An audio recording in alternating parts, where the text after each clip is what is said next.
Good evening, ladies and gentlemen, boys and girls, and welcome to the latest episode of the Hard Compound Live. My apologies for the slightly delayed start. Just had a few sound issues, but we are all sorted now. For those of you who don't know, my name is Rich, and I run and operate the Hard Compound. Here in the UK, we're a one-stop shop for all things motorsport, and we cover everything from F1, IndyCar, NASCAR, bikes, touring cars, sports cars, as best we can. And this takes the form of race reviews, race previews, throwbacks, any breaking news, and all that kind of thing, and much, much more. We're on Facebook, Twitter, Instagram, and YouTube. Search for the Hard Compound on any of those. We also do live interviews, as you've probably spotted.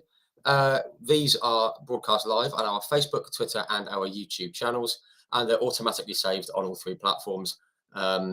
Excuse me, and these will be found in the video section on Facebook and just straight as you sign in to our YouTube channel. So do give us a follow on Facebook, Twitter, Instagram, and YouTube, just so you don't miss out on all the good motorsport stuff that we have for you. We've had a number of excellent guests from across the motorsport spectrum, from here in the UK, of four wheels and two wheels, and globally as well. Just a few names if you want to tune in after we've finished here this evening. Or at your leisure. We've spoken with the likes of Mr. Mario Andretti and Mr. Jackie Ickx, which were absolutely fantastic to speak with those guys, real legends of motorsport. We've spoken with the likes of Tom Coronel from the World Touring Cars, along with Andy Pruett, multiple World Touring Car champion, with a number of the British touring car drivers, the likes of Steve Soper, John Cleland, Matt Neal, Rob Gravitt, Gabriele Tarquini, and much of the current grid. We've also spoken with drivers from the F1 IndyCar sports car world, the likes of Mr. Stefan Johansson. We've spoken with Mark Blundell, Eli Pirro, Carl Wendlinger, Mika Salo, Derek Warwick, Ari Lyondike, Brian Herter, Will Power, Alex Palou, Linson James, Al Lanza, etc., etc., etc. So we like to think we've got some good content for you, so do go and check them out in the video section on Facebook and on our YouTube. Speaking of some North American legends that I've previously mentioned, leads us very nicely onto this evening's guest, or this afternoon's guest, depending on wherever you're tuning in from. He is a multiple winner of the 24 Hours of Daytona, multiple sports car IMSA champion in North America. He's competed in the 24 Hours of Le Mans, IndyCar, NASCAR, and many, many other things. And he also makes a very, very nice wine. So without further ado, we're going to bring him in. Please join me in extending a very, very warm welcome to Mr. Scott Pruett. How's it going? Sitting in the very wine. Well, very well. How's things? Things are great. You know, it's been a fun ride. It's been an incredible career. I don't know where 50 years of racing went. It's great to be on your show, and I don't know what we're going to talk about because we can talk about so many different things, but thank you for having me on the show. I thought it'd be fun to have the winery in the background. I've been working in there all morning, all day yesterday on our 2021 vintage, which is going to be absolutely spectacular. So I thought it would be appropriate to have this backdrop. You know, racing is fractions of a second, and the wine business is years or vintages. It's quite the polar opposite. Yeah, there's obviously quite a difference in your sort of two lives, I suppose. And I've got to say, that's probably the coolest backdrop we've had from any of these chats. So, no, very cool. Love it. Love it. Well, firstly, thank you very, very much for coming on and having a chat with us. Yeah, I've actually been wanting to contact you for a while, but I thought there's some people you thought, he won't say yes, he's too busy. But so thank you very much for agreeing to come on. I'm very much looking forward to having a chat about everything. Great. Yeah. Me too. It's I don't know where we start, but let's get cracking, man. Yeah, let's do it. Let's do it. Firstly, just before we get cracking, I want to just turn my attention to the comment section, guys. If you do have any questions, any comments, do put them in the comments box naturally, and we'll try and work them in to the chat as best we can. But as Scott said, we've got about 50 years to get through, so we better get cracking. So I don't know where we start. I guess we start right at the start. You're from a lovely part of California, a lovely part of the world, certainly a bit nicer than the south of the UK here. How did you first get interested in the motorsport world? Well, started racing go-karts. Did my, I grew up on a ranch farm. I think that's where my interest in working the land came from. Grandfather, great-grandfather farmers. Father was a farmer, then went into aerospace. One of their claim to fame is they built, designed, developed the reentry engines on the space shuttle. So it's pretty cool. We always had a lot of that sort of aerospace around our house. And as a little kid, I remember driving a go-kart around our, this ranch property that was yellow and the chain always fell off. That's about all I remember. And then actually Right. did my first race when I was 8 years old, and raced every year after that until I retired at 58. Wow. Wow. So what's that? That's a full 50-year career. Goodness me. Yeah, And it all starts in karting, as like so many do.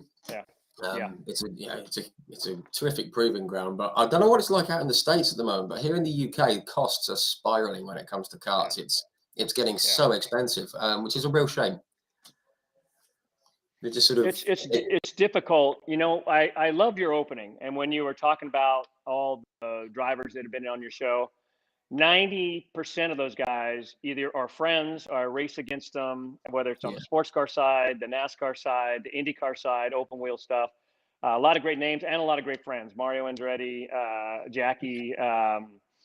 It's great hearing those names and great personalities, and we had so many great times over the year. Some aggressive and some friendly. So it's always great hearing those names and brings back just these great memories. no, that's nice to hear. I mean, I must admit, there's an element of name dropping. I'm not going to lie, because they're pretty cool guys, to speak Yeah. with, and yeah, that includes your good self. But then, so you've gone karting, and you did it right from a young age, right through into, was it your early 20s with, Yeah. do like, correct me if I'm wrong, but and you've won multiple national champions, national championships, and like Yeah. and the World Karting Championship as well. Yeah. Um, One name I didn't mention was like Terry Fullerton, who came on Yeah. last year. He's like Race against him. he's like the Don of karting, isn't he? He's Yeah. he's the man.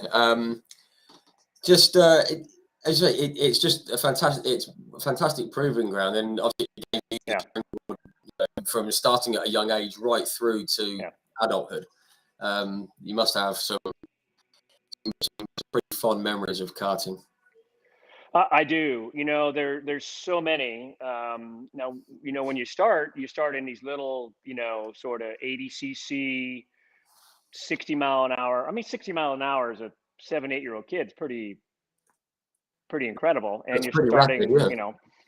yeah. I mean, 50, go to the nationals. There'll be 100 kids in that class. And you bring up those names like Terry Fullerton. I raced against him in Hong Kong. We raced in Victoria Park in Hong Kong. Raced against Ayrton Senna at the World Championships in Italy. Wow, I So didn't there was realize a that. lot of there was a lot of prestige. More so in Europe. I drove for Zip with Martin Hines. Wow, So you're Martin talking about Hines. these inline 250 cc, 150 mile an hour go-karts that were absolutely incredible. And it was interesting because one, it really put me in a position, because I don't come from a rich background. I don't come from a racing background like an Andretti or an Unser, and I certainly don't come from a financial background where my family could buy their way into the sport. I mean, I had to work my way all the way. And Sure. with that being said, I had to win in everything all the time, no matter, I'm racing in Europe in 100 cc direct drive, which is what we raced in Hong Kong, and for the World Championships, or what we do in the States, where you got these lay down twins, you got 250 cc supercarts, and I just had to look at what I could do to win all the time, win races, win championships, be the best, be the fastest, because that's the only way that I could see any sort of momentum in getting myself out of go-karts and into something else.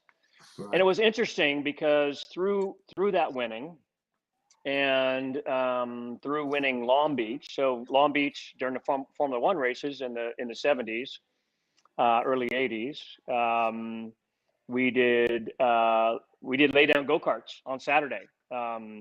Was able to meet guys like Nicky Lauda and these incredible names that were racing there at the time. But through winning that race, I was invited by so it was sponsored by Toyota, and they had it was called the Toyota Long Beach Grand Prix. And then they had the Pro Celebrity race that was on Saturday previous to the Sunday race. And so because of my winning in a go-kart there multiple times, they asked me to come do that race as a pro driver. Nobody knew who Scott Pruett was. And it was me and David Hobbs, fender to fender, beating and banging on each other the whole race. He finished first, I finished second, just grinding on him. Wow. And we still joke about that today. We talk about, here he goes, who is this kid that's like on me? It's like he's just relentless. And looking back, it was a great story. But that was sort of one of those key moments that helped started getting me looked at. Another key figure was Michael Kranafis. He was head of Ford Global. He comes from Europe, intricately involved with Zach Speed. Yeah. And I actually went and did my first big car test in 1983, Elkhart Lake, Wisconsin, in what was the front engine Mustang GTP, 4-cylinder, turbocharged, really cool car. I'm 22 years old, getting this opportunity just to go test, but it was that, and going and doing that test, I was right on pace. So it just, there's those key moments that helped start getting myself in that position to take advantage of that next move. Wow. And what a car to start in. I mean, if that's your introduction, wow. I mean, that's the deep end, isn't it? Wow. That's kind of crazy. Wow, goodness. This time, you've gone through karts, you've won the world championship, and you mentioned your contact with in Ford with Mike. He was pretty. I guess he was pretty instrumental in getting you into cars, as you just said, with the test and being on the pace and things like that. I've just got a note here. I mean, from my research, it says that you switched to like sedan racing. That was the first time you got into cars. We don't really have that over here. What sort of is that? Is that like almost like a family kind of car racing kind of thing? But well, no. I mean, if you know what IMSA is today. Yeah. So IMSA back in 70s and 80s was GTU under 4 liters, GTO over, and GTP, which is prototype now. It's renamed GTP again, which is really cool. And so I continued racing go-karts. I'm continuing to win everything that I can, professional and non-professional titles, and knocking on every door I can. Anybody asks me to drive anything, including a taxi cab, absolutely. Any more opportunity to drive, I'm there. And so one of the things, I was doing some off-road racing, didn't know how that would go. But also, I'm going to IMSA races and just hanging around, just talking to people. And the nice thing about IMSA, especially in the lower categories, which was GTU at the time, you had your however you want, a gentleman driver, however you want, the guy putting all the money up. Yeah. And he wanted some hot rod young talent to come help drive with them and, get that car to the front. Wow. And so, through that, and just continually talking to people and, picking up the phone and calling, sitting down, writing letters, all those things you used to do before the age that we're in now. Jumping on a plane and going and meeting, whether it's Kranafis, went and did a test with Dan Gurney and Toyota. So that, because I won the Toyota Celebrity Race, they asked me to come do a test at Willow Springs, and I, was there. Actually was the quickest, but but it was interesting at the time because the view was, let's go with somebody experienced and somebody that is a guarantee instead of this, hot rod young kid. Everything's flipped now. Everybody's looking for the next, bigger, Yeah, the better, next faster driver. And so went and did that. And then finally got my first opportunity. So this is moving from go-karts to GTU. So IMSA, the premier lowest category, which was driving for the guy by him, Paul Lewis. He owned a company called Daffy Swimwear. And getting that opportunity, went and drove Mid-Ohio, went the week before to the Bondurant School here at Sonoma, got my professional driving license so I could go compete. Wow. And took what was a top 20 car, finished in the top 10 with it. Wow. And then Paul said, hey, would you be interested in doing, let's say, I forget, it was 4 or 5 races to start out the 1985 season. So that was really pivotal on getting that opportunity to make that next move. So it was Mike Meyer, a Mazda RX-7. It was definitely not a factory sponsored program. I mean, it was grassroots all the way. And our first race in 1985 was the Rolex 24 at Daytona. And, we're sleeping in the back of a van. I'm doing the majority of the driving. There's 3 drivers. It was Paul, another gentleman driver, myself. So I'll probably end up doing way over the limit, but you did what you had to do. Sure. And we finished second. So wow, it was awesome. Yeah. And then the next race. What a race and what a place to start. Yeah. So the next race was Sebring. We were running really well leading up to the race. And unfortunately, we broke an engine. We didn't have a spare engine, so we went home. The next race was the Miami Grand Prix. And so they, in short race, the GTU category into one race, the category in one race, and the GTP category. So everybody ran about a 45-minute to an hour race. And I qualified first and finished second. So wow.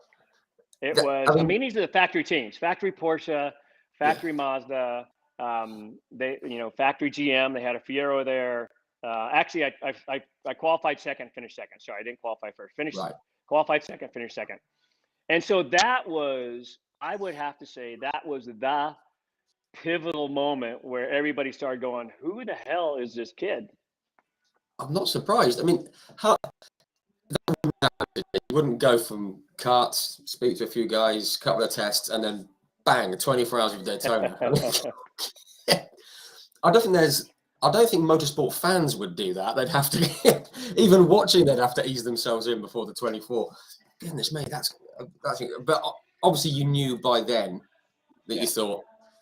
Was that the time where you're thinking, I can do this? And were you thinking, this is a career? This is definitely a career that I can pursue? Even the day I retired, 2 things, even the day I retired. 1, I considered myself a student of the sport. And 2, just, you never know you're going to get that last opportunity. And so even at that moment, all I had to do was keep my head down and keep digging. I could never, in my view, looking forward, I couldn't even think about, the Indy 500, the Daytona 500, Le Mans, like nothing. Like all I could think about was that next step in front of me. How do I get to that next race? And so because of that relationship with Cranifus, because of that success in that Mazda, we only did a few races. I mean, two of which we broke in, just because it was an old car. I mean, the guys did a great job. However, it was still an old backmarker car. So the next race, Ford actually, they called me, Michael did.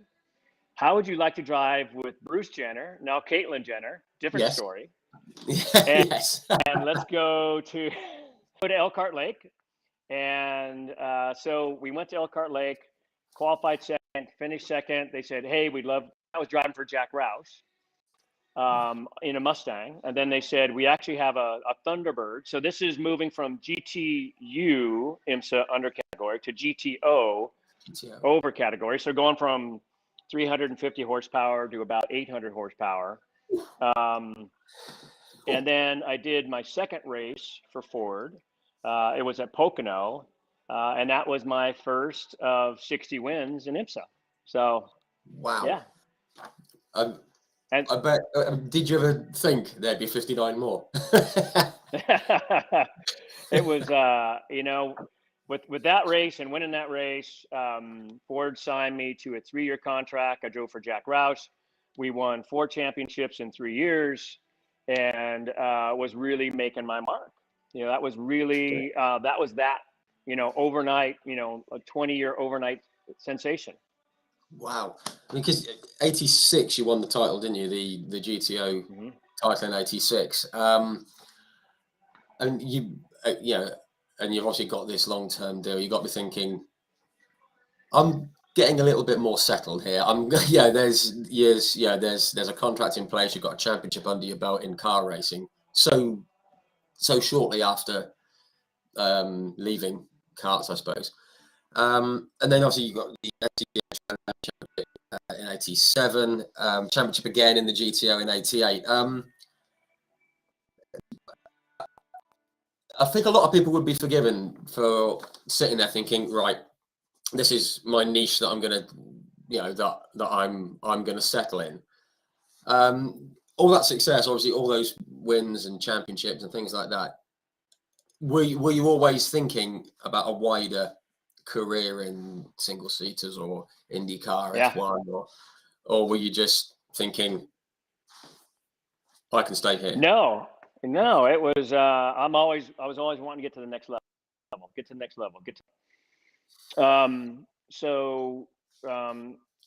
But in that 3-year period, I also won the endurance championship within IMSA, which was really difficult and unheard of because typically the prototype would win that category, because there was only one endurance champion, and typically always went to the prototype, and we won it as a non-prototype, which was incredible. In 1987, again with the help of Cranifus, I went and did my first Formula One test in Estoril. I hate to interject here, but this was your first ever single seat drive, was it? Yeah. In a Formula One car. Yeah. What? I can't. I mean, I've been following motorsport since I was 5, 1986, and even though things were different then, I can't wrap my head around that. Yeah. And that was through Ford. Was it through Ford? It was the help of Ford. Bernie Ecclestone helped me get my super license so I could go do the test. Right. Went and did the test and did really well. I mean, I ran really well. Yeah. However, I just couldn't see. Even then, I saw it just being difficult for an American, especially an American at my level. I don't have an Andretti or an Unser name behind me. So then I put my focus more on IndyCar rather than Formula One. I just saw that being a better opportunity. So I kept pushing. Here I'm winning these championships with Ford. Between IMSA and Trans Am, we crushed it. I went in 87. In 86, I went and did quite a bit of testing with Al Holbert in the, if you guys remember, the 14 Lowenbrow 962. Oh yeah. And he actually, I should have put it, I have a contract from him in 86, want me to sign on with Porsche and drive for him. And then in 86, I also got my first prototype win at the Columbus Dealers 500, driving with Bob Wallach in a 962. Oh, yeah. So a lot of incredible memories, kind of in amongst all these other things I was doing. I'd drop in these great opportunity. But as I was talking to the IndyCar owners and sponsors, now I was getting tagged as a sports car driver, not an open wheel driver. Right. And so it was really difficult. And so what I did is I took all the money I had, all the money that I could get anybody to give me, and I went and did one race with Dick Simon. Yeah. I spent all the money I had, 1988. I'm Was, betting was, on that opportunity that I could turn this into something. was it And not in the region of $60,000 or 75, 75,000? 75,000, which would be equivalent to about 250,000 today. Oh my word! Wow. Yeah. I was going to say that isn't small change. My goodness. No. I mean, I begged, borrowed, stealed. I was doing the IMSA race on Saturday, the IndyCar race on Sunday. Wow. Ran really well, was running actually top 10 and had an engine issue. And yeah, But surfers. the good news was I started getting enough attention where when Kevin Cogan had broke his arm later that season, the Machinists Union said, "Hey, how would you like to come get involved and fill in for Kevin?" I think it was 4 or 5 races. Right. And again, you ran you ran pretty well, and Yeah. for what was it, 3, 4, 5 races that you'd done, it kind of as you say, it kind of put you on the map on the single seat world, didn't it? Certainly. It did. Just to very quickly go back to the La Rousse test, it was you were only about a second off. Was it Philippe Alliot, wasn't it? I think was the driver at the time. Exactly. Just very quickly, as a kid, I loved the I'd look of never that been car.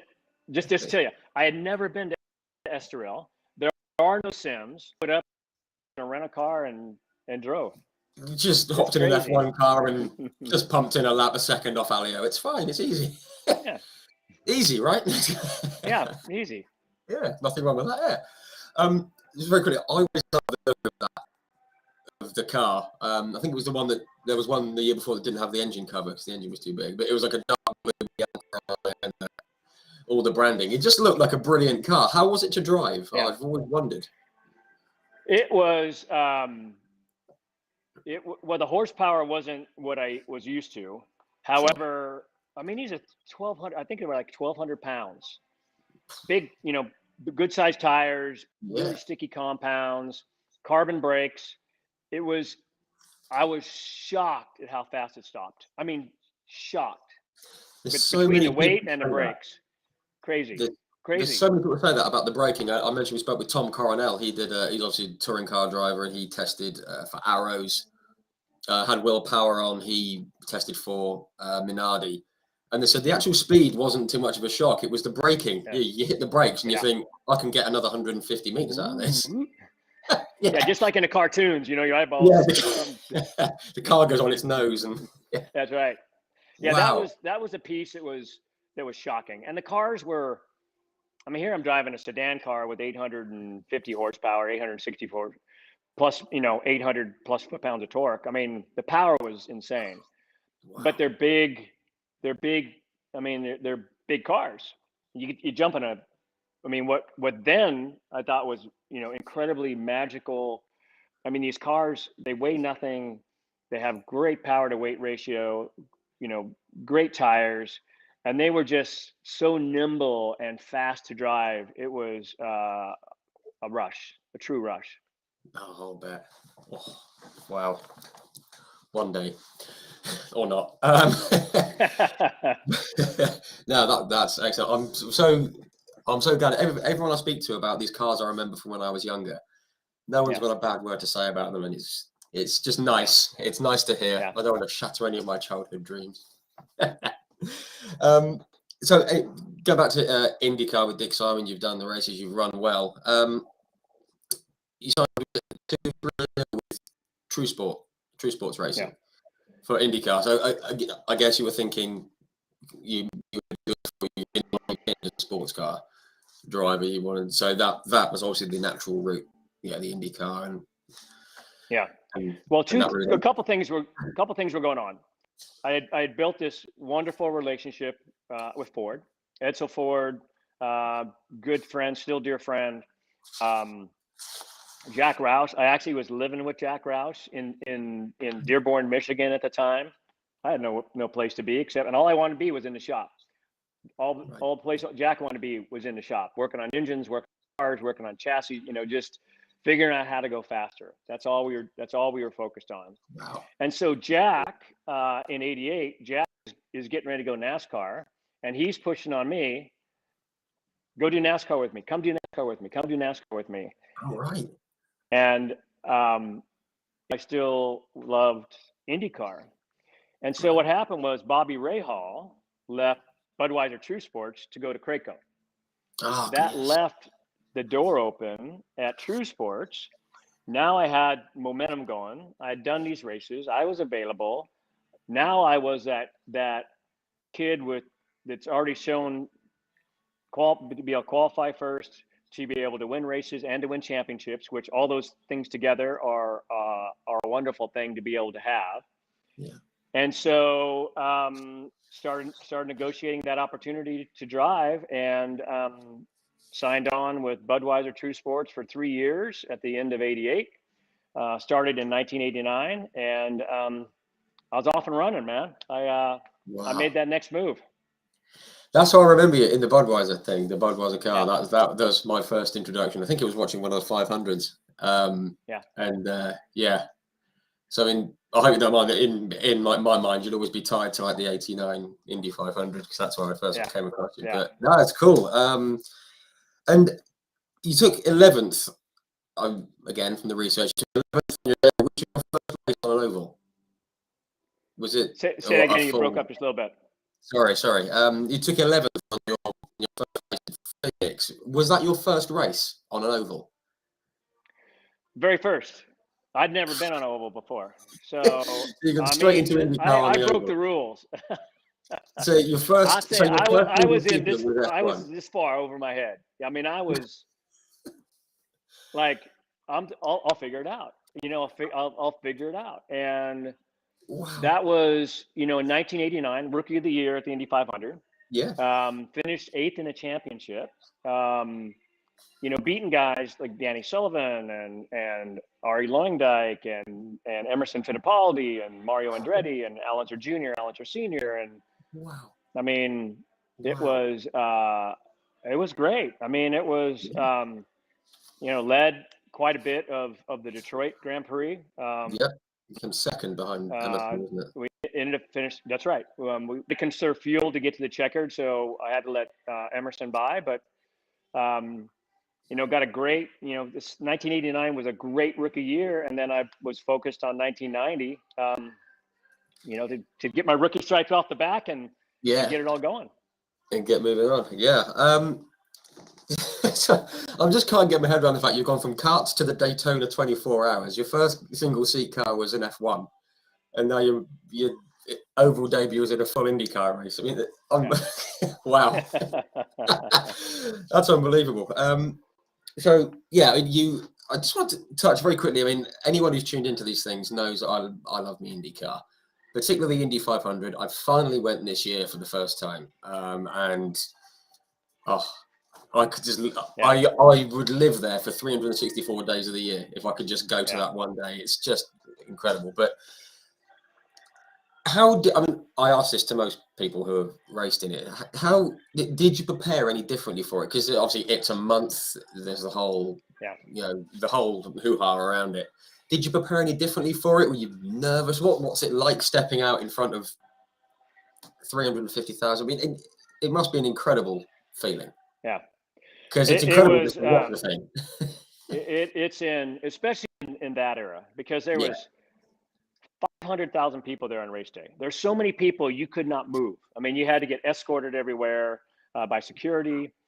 It was just an ocean of people, and I was very fortunate. As a rookie, you get that veteran guy you get to work with. Mine was Johnny Rutherford, incredible guy, incredible talent, not too bad. Not bad. And so, and then we were there a true month. I mean, we were there, you got an apartment, you were there a month, different than what it is now where, it's a week, gearing up for qualifying, practice, and then carb day and race day. So it's condensed significantly. And so, It was unnerving at times. It was a rush beyond what you could even imagine at times. I mean, the Indy 500 is such iconic. You know, you look at in Europe, you think of, you know, let's say Le Mans. You know, going to Le Mans, and fortunate to win at Le Mans, and seeing what the history and what all that represented, and then doing the Indy 500 and its history and everything it represented. That's, you know, they're similar in that way on the history and the color and excitement and the following and just the energy of it all. It's just awesome. They're probably like the only two races that have got that. I mean, F1 fans would chuck in the Monaco Grand Prix, but Indy 500 and Le Mans, they're on my bucket list. That and the Daytona 500, but just an incredible event. Even today, I actually put a thing on my social media saying when I was at the 500, it was apart from my wedding day and the birth of my kids, it was the best day of my life, and it was. And that's now, just were you a fan. there this year? This year, yeah. So I was there working with Jimmy Johnson this year. Yes, I saw you were there. So, Was it strategist and that kind of thing? Yeah. I mean, I did strategy, and then working intimately with Jimmy, mentoring, guiding, working with the engineering group with him, because I went from IndyCar to NASCAR.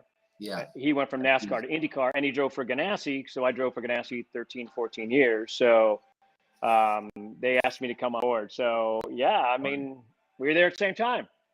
Excellent, fantastic. That's kind of cool. That is cool. I actually caught up with a few guys on Carb Day. I caught up with Ari and Danny and Ari took us into Rinus VK's garage, which was very cool. But obviously, you know, it wasn't the end we wanted. You know, with Jimmy ending up unfortunately in the wall, but it did give us quite a finish, didn't it? I suppose it gave us and great for the team. Marcus is such a great guy. I was heartbroken for Scott, and excited for Marcus and because I know all those guys. A lot of those guys worked on the IMSA team along the way, whether it's mechanics or engineers, because Ganassi has a great within their organization to move people around when they're ready to different. You can go from NASCAR to sports cars, or sports cars to Indy cars, or Indy cars to sports cars. So they're always moving this great talent around. So a lot of the guys on the team I worked intimately with on my team and sports cars with them, and I'm really, really proud of them and really happy for them. Yeah, absolutely. And I don't think he'll mind me saying it. Scott Dixon should have won that. He was just head and shoulders. Yeah, he was so good all week, wasn't he? And just that one breaking into the pits, and real shame. But the thing is, we were saying though when we went there, so the one thing we don't want to happen, we don't want it to end under a 3 or 4 lap yellow. So when Jimmy crashed, we were like, oh no. But when obviously it was terribly sad for Jimmy, but when they threw the red flag, the cheer that went up, it was like that we're going to get a race to the finish. But what an event. But you qualified that first year. You qualified, I think it was like highest qualifying rookie, wasn't it? I think it was like 17th, I think it was. And you took 10th overall. Tough. Yeah. I mean, it was tough, man. I mean, we would finish top 5, but we lost a battery. A battery went dead, and we had to come in and do a quick battery change that slid me back. So, I mean, this is like 4 laps to go or something. We had to make this, maybe less than 10 to go. So we, where we should have finished was even better than where we actually did finish, because of a crazy, they had some sort of a charging issue with the alternator. But it was still a great race, great memory, and got that one under my belt, man. It was just you said it perfectly. If you've never been there and you've never seen it, one, you should go there and you should see it. And when you do go there and you see it, it's even beyond what you would expect. Well, I had built it up so much in my head. I wanted to go. The first one I saw was 88 when Rick Mears won it under yellow, and I said to my dad, I said, "What is this Formula One?" He was like, "No, this is IndyCar, whatever." And we watched it, and I just looked at it, that view down the home stretch with the scoring tower and the grandstands, I went, oh my God. I mean, obviously when you're 7, it's another planet, you know. Yeah. And I always wanted to go, and I didn't want to big it up too much in my mind. And I was concerned on the day. I was like, have I built this up too much? And as soon as we got to our seats, we just went, oh my God. It's jaw dropping. I mean, we were there on carb day, which was amazing, but to see it on race day full. So even if you're not a motorsport fan, just go. Do it. And now that Roger Penske owns it, he's just taken that level to another level. You know, he's a good friend, incredible guy, incredible businessman, and his passion for racing is second to none. And he brings that to the speedway, and it I couldn't be more excited about Indy and the Indy 500 and everything that's happened with him taking over ownership. Yeah, it's amazing, absolutely amazing. And I probably shouldn't say this to you. You're a Ganassi guy, but I've always followed like Penske. They were the first team that I kind of heard of. And obviously Rick won it in '88 in the Pennzoil thing, and I always kind of followed them. So when he gave the command, it was like, oh, this is kind of cool. The man. Anyway, the man.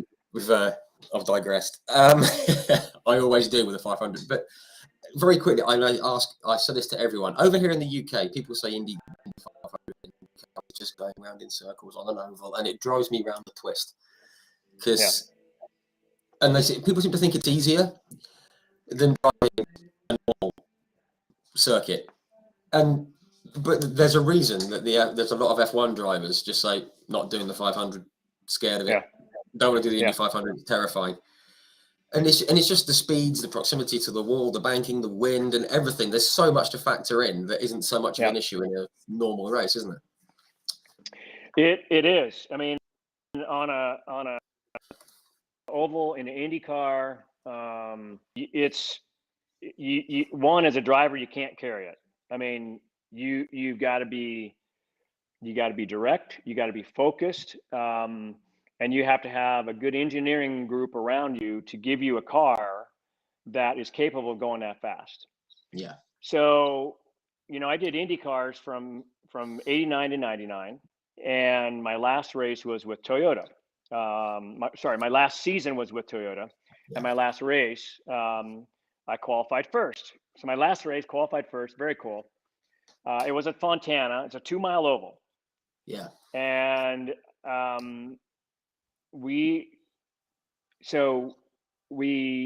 in working with my engineering, my group, these guys, I mean, we had everything just ragged freaking edge, man. I mean, just ragged edge. And we ended up going out there, shouldn't have qualified on pole. Average speed was 236. Top speed was 247 on a 2-mile oval. Jeez. And so you talk about the speeds, and those are maintained speeds. I mean, your minimum speed is still, 230, plus miles an hour. And so if anything happens at those kind of speeds, there's no easy in. Like everything, there's big fiery crashes. There's no light bumps against the wall. They're all big, hard hits. Yeah. Typically you get hurt, but it's even safer now than when I did it, which is good to see. Yeah, absolutely. And that's the thing I think that non-racers don't get is the speed, the reaction time. There's nothing you can do if it goes wrong, the repercussions of when it goes wrong. I mean, we had James Hinchcliffe on, and he obviously had a bad injury with everything. And I think if folk over here in Europe looked a bit closely, they'd realise it takes a special kind of person to do it. Yeah. That's I love every minute of racing. I loved, the good Lord gave me this incredible long career, successful career, but also gave me those challenges. And we talk about 1989 season, got my rookie stripes off the back. We're looking to move to 1990. And so you're talking about these crashes. We were testing in Miami, West Palm Beach, Florida, and actually had a brake failure. It wasn't a brake failure. The mechanic didn't get the bleeder screw tightened up on the rear caliper all the way. Right. So I went off the end of the back straight into cement barriers. They figured point of impact was 100. Oh, Just crushed everything. So I shattered my heels, shattered my ankles, broke both my knees, and broke 2 vertebrae in my back. wow. I remember everything. And then it took an Really? hour and a half to get me out of the car, because even though they had jaws of life there, it wouldn't cut through carbon. So they had to hacksaw me out of the car Oh and my stick goodness. me into a helicopter. And That must have so, been excruciating. oh, Oh, goodness. it was terrible. And I woke up. I mean, I really don't. I remember everything in the car, everything when they were getting me out, everything until they stuck me in a helicopter. Then I'm kind of vague. Wow. They stuck me in a, they flew me to a local hospital, stabilized me, flew me to Indy, where all the IndyCar surgeons are. That's It Methodist. was 6 or Yeah. 7 hour surgery to put all this hardware and fix my back.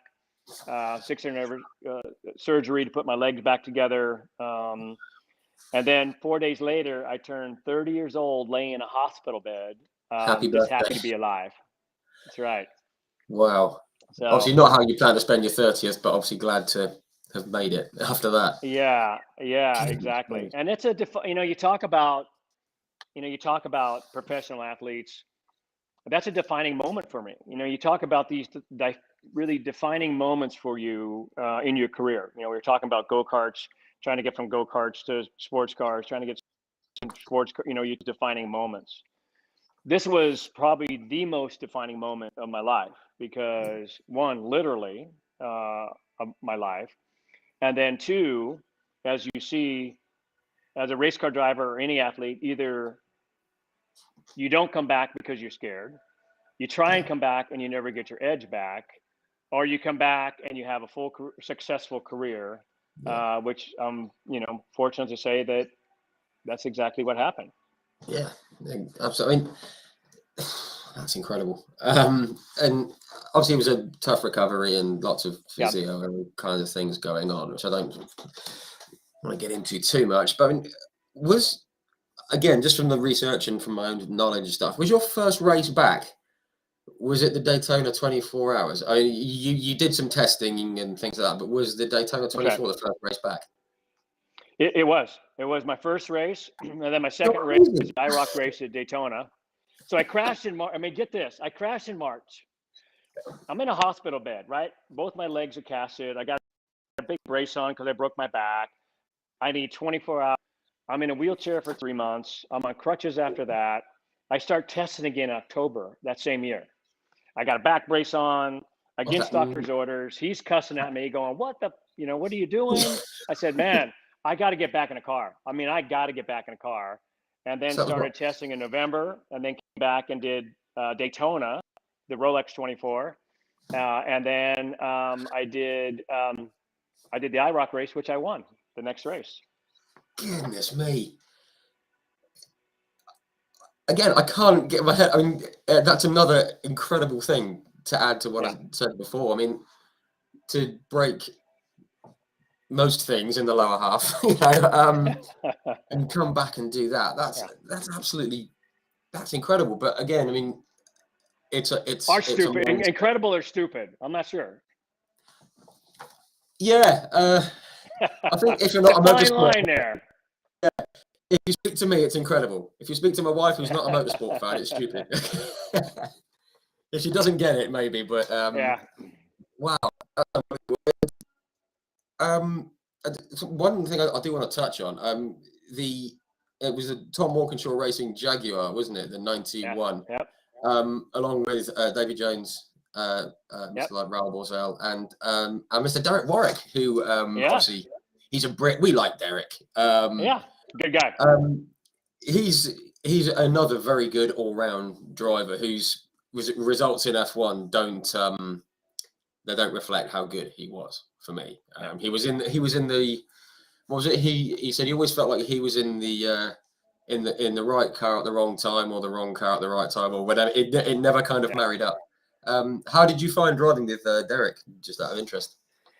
Yeah, I loved it. I mean, I think, Walkinshaw would put together an incredible group, and you talk about, you know, people ask me, especially when I was getting, just short of retiring, they're asking me, what's your favorite win? What's your favorite race? What's your favorite race car? And I go, yeah, it's been incredible because I've drove and won in 962s, XJR 14s. And I mean, the cars I've driven are just iconic, right? All these different Indy cars, whether it's Formula One and then winning in all the different cars I've won in over the years.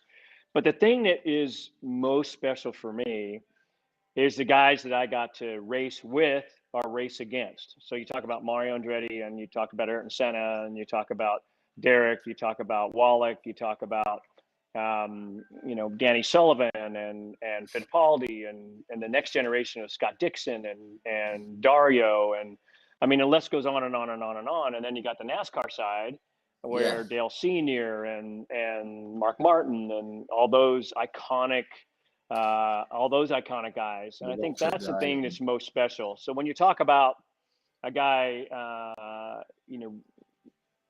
like Derek,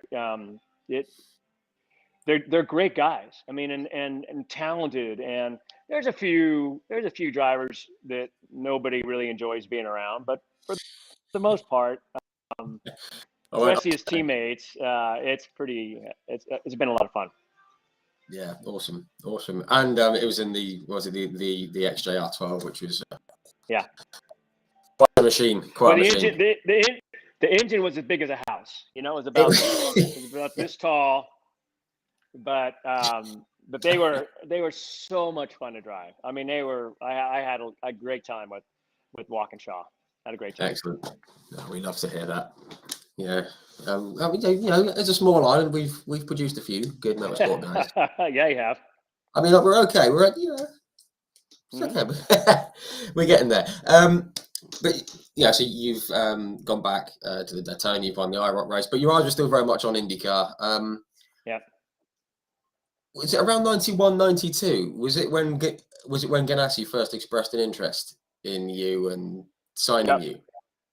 Yeah. This is another one of those, not just him, but also with Al Holberg. So the Porsche IndyCar program was coming online.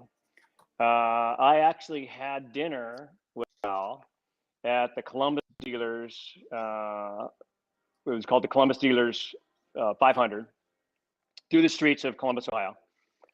And after I got done having dinner, he went to the airport, and we all know he got in his plane, flew off, and unfortunately crashed and was killed that night, right after he and I had met for dinner. And so I was looking at that opportunity. I was looking at moving from, so my actual contract went 89, 90, 91. So also in 91, I was talking to Ganassi. Our Ganassi was talking to me. And that was a big mistake. My loyalty kept me with True Sports, and the belief of building the American-made car, doing all of our own engine, doing the chassis, which that was a pretty tough. That was one of those decisions you look back on. I'm a loyal guy. It was difficult to just cut bait and run. Which is what I should have done, because that ended up being a pretty rough ride for the next couple of years. Right, sure. But there's a loyalty. I think it stands for a lot. Which in like whatever you do, you can't just up and run, and it's what you feel is right at the time. So that's right. But there's hindsight's a wonderful thing, isn't it? I mean, if it had gone the other way, there'd be no worries. So that's right. But so I was like, you stayed with them. Just looking into 92, you stayed with True Sports. You had to switch to the Chevrolet Power. I remember reading something that you tried to get a bit more out of the chassis, and you got Bobby Rahal on board to give it a test, and even he said it was. He said it was no good. It was no good. As bad as that. There was so many things flawed with that car, starting with the wind tunnel, and it's you look back, and everybody was, Steve Horn and group was focused. They were determined. They put all their time, effort, and energy into it. And unfortunately, just like we've seen with Penske, sometimes it just doesn't come together. Sure. No matter how hard you tried, or the best people you put in place, it didn't come together, and that's what took place. I was Yeah. very fortunate because I'm going to take you back to go-karting again for a second. Yeah. So through my go-karting career, I was a factory Bridgestone driver. Right. So when I'd moved into big cars, I continued to be a factory Bridgestone driver. So they were in a position to supply tires to some of the teams I drove for, and they were looking to, so they had Firestone. They were looking to get back involved in IndyCar. So now Bridgestone owns Firestone. They're looking to get back involved in IndyCar. So I happen to be, so in '93, we're, not as good as it could have been. I think I probably did the Rolex 24 and maybe a couple other races, but not a great year. But started openness communication between Bridgestone, Firestone, and myself. Right.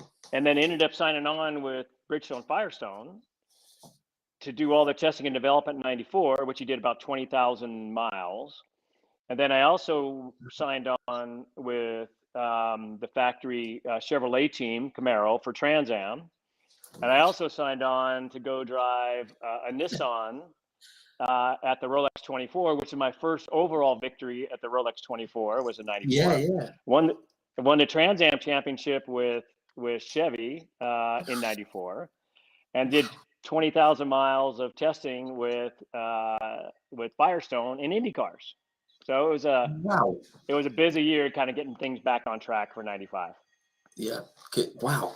That is a busy year, because obviously things had, gone a bit awry with IndyCar at the end. That's and right. True Sports had come to the end and all that kind of thing. You mentioned about that first victory at the Daytona 24 hours. Was it the Nissan 300ZX? Oh, what a car!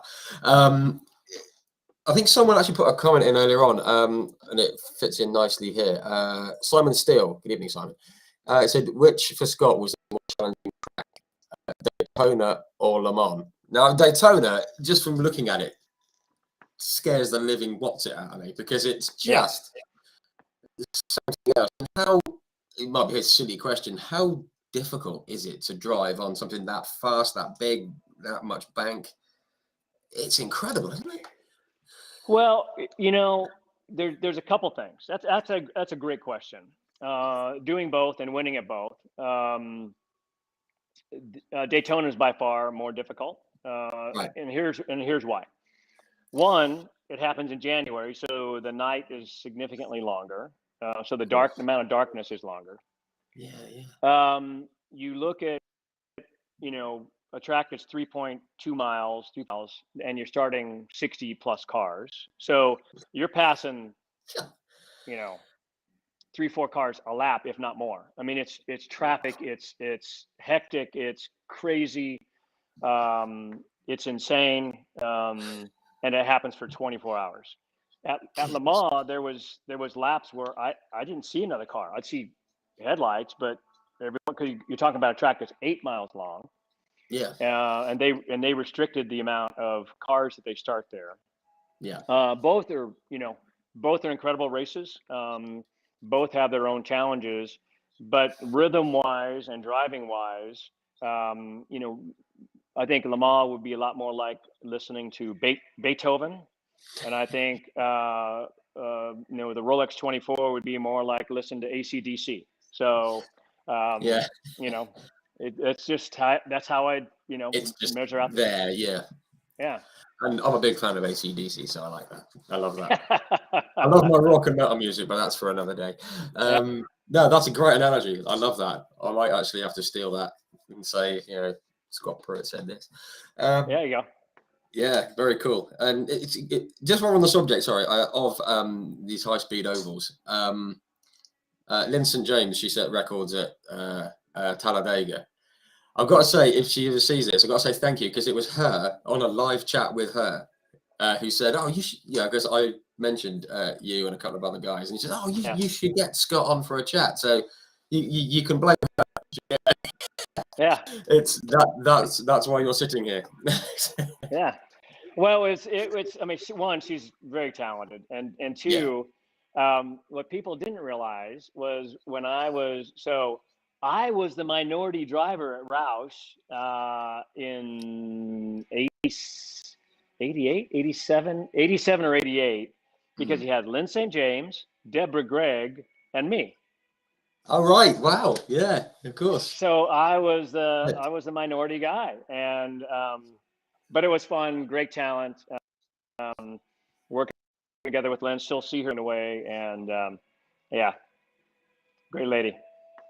Yeah, amazing lady. I spoke to her. It was the Sunday before the 500 this year, and yeah, amazing, especially to do what she did, and at the time that she did it as well. It's incredible. So 94. So that year as well, you got this. You taken like the second Trans Am Series Championship. As you say, I mean, it's a busy year, but it obviously must be one that you look back on with a lot of fondness, despite it being so busy. Yeah, and I do. I mean, yeah, because I got to tell you, and I mean, I'm coming off this horrific accident. 91. It was a solid year. We had a great chassis and a terrible engine. So then we were hopeful to have a great engine, and then we ended up having a terrible chassis. So here I was with 90, 91, 92, and then 93 was crap. So not quite sure how to put it all back together, and then 94 was the foundation of putting everything back together again. And looking back, it was very pivotal. It was great to win those. Yes, it was incredibly busy. And the great thing was we were successful. So, and then that just rolled right into 95. Because the thing that I didn't want to do was lose my racecraft. Driving and racing, competing wheel to wheel. I mean, there's one thing going testing for 20,000 miles all by yourself, nobody else around. It's a total different dynamic than racing with people. And so I just didn't want to lose that racecraft. So I'm thankful to do the Rolex 24 with Nissan. I was very thankful to do Trans Am with the factory Chevrolet team. Yeah, and it sort of put that. Yeah, so it kind of was the best of both, wasn't it? It just kept you on your toes, I guess, race-wise. Excuse me. Down to 95, obviously, like a strong start. Again, I've seen you got fourth at Miami, third Surfers Paradise, second Long Beach. Strong start. And then you qualified again, just going to the Indy 500, which we'll touch on. You qualified eighth, obviously very good place to be starting, middle of row 3. Don't want to touch on this too much. There was an awful accident right at the very start of the race with Stan Fox with the front of the car off and legs out the front. I think it was it. Eddie Cheever was in close proximity and a few others. Eddie's come on for a chat as well. And again, I don't want to touch on this. It's not the kind of thing we want to talk about. But I mean, you could, on the TV pictures, you can see obviously Stan's not in a great way. I mean, did you see anything, and does it affect you when that kind of a thing happens? Because I guess it doesn't. You can't let it affect you, I guess. Well, it's. I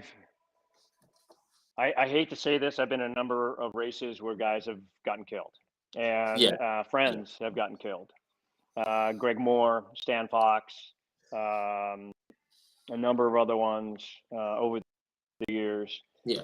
And there's nothing trivial about it. I mean, it's horrific. It's horrible. And the only good thing, just like from my accident, from Dale Earnhardt Sr.'s accident, from these other accidents, as governing bodies, they learn how to make cars safer, safety equipment safer. With Dale Sr., the Hans device,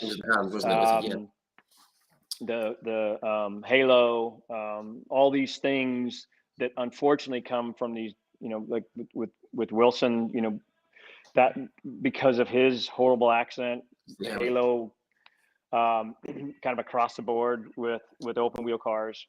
Yeah. And so it's always tragic. But as a race car driver, at least from my point of view, we know that danger is out there, and we It can accept happen. that danger. Not that we dwell on it, not that we think about it, but we're doing absolutely what we love to do. And I wouldn't have changed anything about my career. Yeah. And when you talk to these guys before some of these horrific accidents, they loved every moment of what they were doing. And so I'm not trying to take away anything from it, because it is a really horrific thing. Yeah. But we're competing at a level where, it's just the unfortunate reality, something like that can happen. Yeah. Yeah. And I mean, obviously, Stan, was kind of lucky that day, but he never quite fully recovered, did he? He died a number of years later. But yeah, very sad. And you mentioned Greg Moore. Just very quickly, I mean, I think he's probably the biggest what if story in the last 30 years in North America. Yep. I knew at the time it was a bad one, and very sad. He was a heck of a driver, wasn't he? Yep. Incredible. Yeah. Moving on to happier things, the race, Indy 500, the race itself, controversial finish. Obviously, you were racing with Scott Goodyear. He had a couple of near misses, didn't he? This being one of them. And there was the issue with the safety car, wasn't it? You'd run well all race, and you were running, was it 1-2, and it was one of those really. I'm gonna tell you the story. I'll tell you the exact story. Go for it. So, happy with it. The Hondas were fast, without question. Yeah. Scott was in a Honda. He had great speed, great power. I was with Ford. My car was unbelievable. I mean, I could run high, low. I mean, my car was absolutely fantastic. Yeah. So we're getting down to the end. There's like 20 to go. I'm leading the race, and my car, I'm pulling away. It's. I mean, I'm just really, really happy with my car. Been working on the bars. We got everything just right. The last pit stop, the checkered flag, everything's going good. In the driver's meeting, they said, you cannot pass the safety car. In a driver's meeting, you can't pass the safety car. You're coming off a yellow, you can't pass a safety car. So within that 20 to go, I'm leading. A yellow comes out. So I'm leading, Scott second. And so they get it cleaned up. I'm getting ready to. Are you there? Did I lose you? No, we got it. It just flickered a bit, but we're okay. Okay. So we're coming to the green.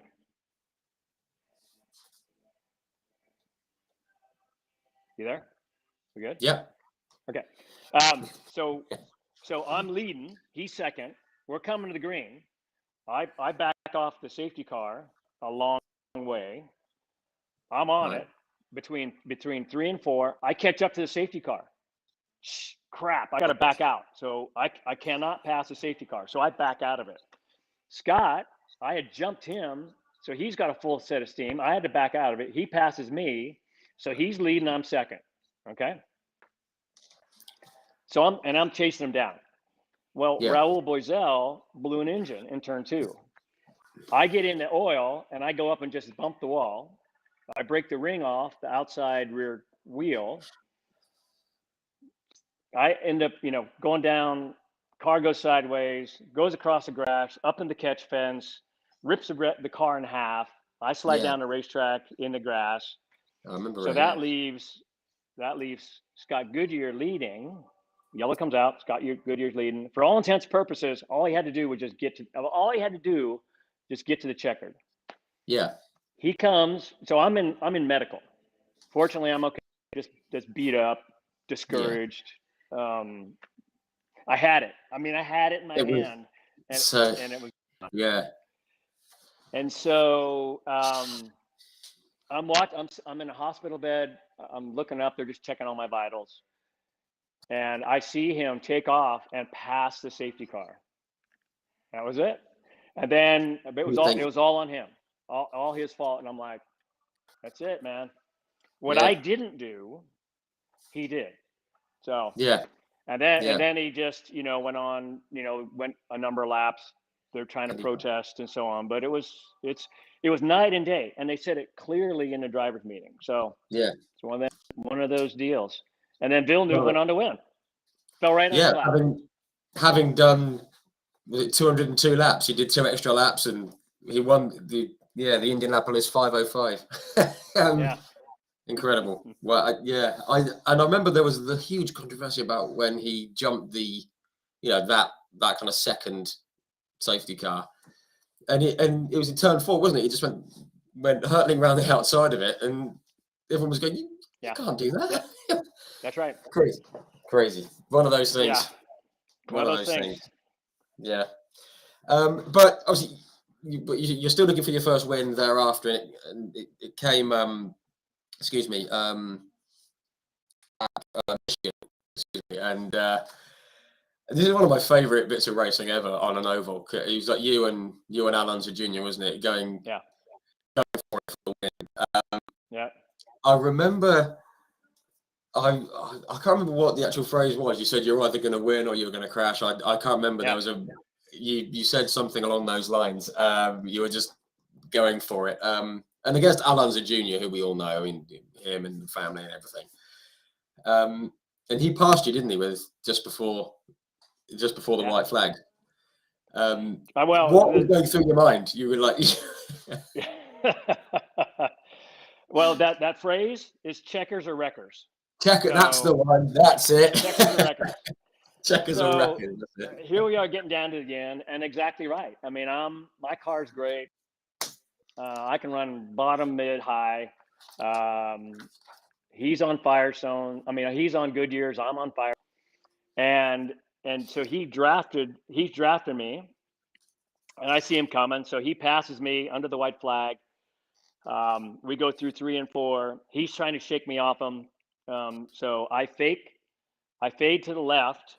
He blocks that. As soon as he starts to block, I pop to the right. And then I'm right up on his quarter, and we're running into 3 and 4, and it's like he forced me high, and I went higher. I went right up onto the fence, and we came off, and I beat him by that much. It was nothing. I mean, the actual I've got it here. Excuse me, the actual record books. I think it something like 303. I can't remember what it was. 0.056 seconds. I mean, that, as you say, that's that, isn't it? I mean, Did you know you got him? When you went past? You were like, you could tell. What did you do in the car? Because it was your first Indy car when you'd got that kind of monkey off your back, I guess. And around the outside of an oval of Alonso Jr. Pretty cool way to get it, isn't it? Yeah. It was a magical day. Get your first win. Not to just get your first win, the first win for Firestone, my first win, but also in that fashion, as you say. I mean, it wasn't like you take the lead and you don't look back. I mean, we were grinding and fighting right to the checkered flag. It was a fantastic race. Proper way to win a race in my book. Absolutely, yeah. Brilliant. I actually watched it during the week. I just watched the last couple of laps. It's fantastic. So, anyone, if you haven't seen it, watch it. Yeah, it's exciting. Yeah, absolutely. Excellent.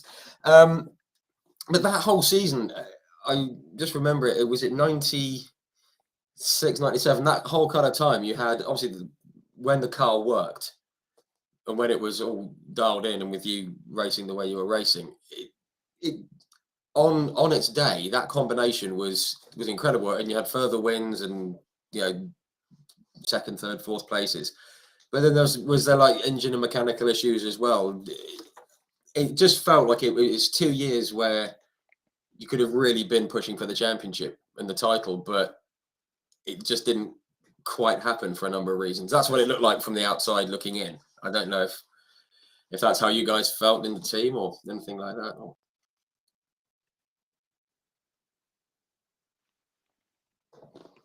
Oh, are we? Can you hear me? Yep, I got you.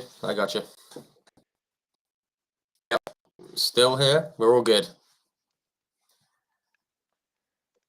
Because you're froze. Am You're I froze frozen? on my screen. Can you still hear me? And you're oh, there you are. Now you come back. Oh, there we go. We're back. Got it. Okay. Yeah, cool. Okay, good. Yeah, I was just saying those sort of 2 seasons, 96, 97, that kind of a time. The car, when it worked, was absolutely superb. But there was mechanical issues, and it just felt like you could have been a real front end contender, championship perhaps, right up at that top end. But it just didn't quite knit together. That's from the outside looking in. I don't know if that's the case. So I mean, yeah, because I was leading the championship into the 500 in 95, 96, 97. And then we had engine failure after failure. I mean, it was like, 96, we go back to the Marlboro 500. I'm leading the race with 10 to go. We're under yellow, and I'm fast. The car's great, car's fast, and the engine breaks. Under yellow, the engine fails with 10 to go. Like, come on. Crazy. It's crazy. So it is. But that's how, we were plenty fast. We had great speed, didn't have the right engine, had a lot of continual failures. Should have won a champion. 95, 6 or 7, we could have easily won a championship, and we just never. It's not. I don't. Whatever, for whatever reason, but we were always one of those guys. One of the guys to beat, and unfortunately, just could never. Finish it off. Yeah, I'm not glad you said that, but I'm glad that's how it. But I'm glad that's how it felt from your point of view as well, you and the team, because from the outside looking in, with no real sort of favourites or anything, just looking and watching the racing, I can remember thinking, what's Scott Pruett got to do to catch a break here? Because he's right up at the top end, and it just I remember it being very frustrating watching. It's very frustrating living it. Yeah, I'm sure it was. Sure it was. Oh goodness. I'm just wary of time and moving on and things. We've got you took victory at Surfers Paradise. Nice to get that second victory, not on an oval. Obviously, it's where you started IndyCar as well, so that's kind of a cool place as well. Obviously, Greg Moore was second. We've spoken about him. And I remember that year you had podiums at Long Beach and in Rio. I love the Rio race, mainly because I got Danny Sullivan on commentary, standing in his shorts. I remember that. They zoomed out. He had a suit and jacket with Paul Page and had shorts on. But I remember there was, you had some podiums, but that year was it Alex Zanardi won the championship, I believe. Again, we all know what's happened with Alex with the two. Well, obviously with what happened at the last Ring, to come back and race, and he won gold at the Olympics here in the UK, which was great. And with hand cycling, and he's obviously gone through a rough time recently. He's got to be one of the bravest human beings alive, isn't he? What an incredible guy! Just from what he's been through. You talk about amazing. I mentioned those guys that I got to race against, those that were friends, and he is one of them. We got a chance to catch up at the Rolex 24. He would spent a bit of time together. His attitude, his focus, those are those are the kind of characters that are bigger than life. And you get that opportunity to race wheel to wheel, to the better end, to the checkered flag, and then getting together afterwards and talking about how great it is racing together. It's it's pretty awesome. Yeah, amazing. And obviously we wish him well and his recovery. He's had the head injuries from the hand cycling accident, and Yeah. I thought we had Brian Herter on last year, and obviously he had a bit of a few years, a bit of a ding dong with him. Yeah, he did. And Brian said, "Oh, I hated him for 3 years, and now after what he's been through, I feel bad for hating him." Just fair enough. Yeah. Yeah. No, that's lovely to hear those words about him. Just absolutely remarkable. 98, 99, moving swiftly on. I mean, again, more years that showed promise but didn't quite come together, and then there's, and then you mentioned your last race, you put it on pole at Fontana in 99. Was it just what was going through your mind in those 2 years? Was there anything like long term in your mind about IndyCar, or was there something else on your mind? It was, getting that opportunity to do, because I didn't IROC a number of times. I liked, I was always intrigued with NASCAR. I was always, one of my heroes is Dan Gurney. Dan was one of those guys I always looked up to on so many levels. One, because he could drive anything. Mario could drive anything. But also Dan was an incredible human being, taking that opportunity. I mean, here I was, a go-kart guy, and I'm talking and getting his autograph, and he spends plenty of time, talking about, things and racing and cars, and with me, I'm a go-kart guy, right? And that impact was huge for me, and getting the opportunity, to spend some time with him. I told you I went and tested with him on the Toyota side, and then towards the end of his life, when he was at Long Beach Grand Prix and some of the other events where we were at, I always looked to him. And so part of that for me also was, I loved racing go-karts. I loved racing sedans. I loved racing Indy cars. Well, what about NASCAR? And, I just spent 10 years in Indy cars, and looking at that opportunity. And I was I still had 2 years left on a 3-year contract with Toyota Cal Wells. So it was 99, 2000, 2001. That's when Toyota was really starting to figure it out. I mean, that was just on the cusp of them taking off to win championships. Again, maybe not the right choice when I left there to go do NASCAR. And that year was, that year we just kept going up and up and up and up and up and up, because at Surfers Paradise we qualified second or third and finished second or third. Then we came and qualified first at Fontana. And so I was second guessing that decision I made about going towards NASCAR. Yeah. But I'd gone and met with everybody. So I went and met with Tide. Hey guys, this is going to be tough. First year is going to suck. New team, new driver. We're going to be finding our way. The second year we'll be really getting it together, and then by year 3 we'll be winning races. So I talked to, every sponsor. Tide was the main sponsor, but all the other sponsors, talked to Cal, talked to everybody. Yes, we understand. Yes, we understand. And then here I am, in 2000. We're midway through the season. We've had some great qualified on the front row, numerous times, Texas and Vegas, and haven't had, weren't able to get, too many great finishes. Went home a couple times.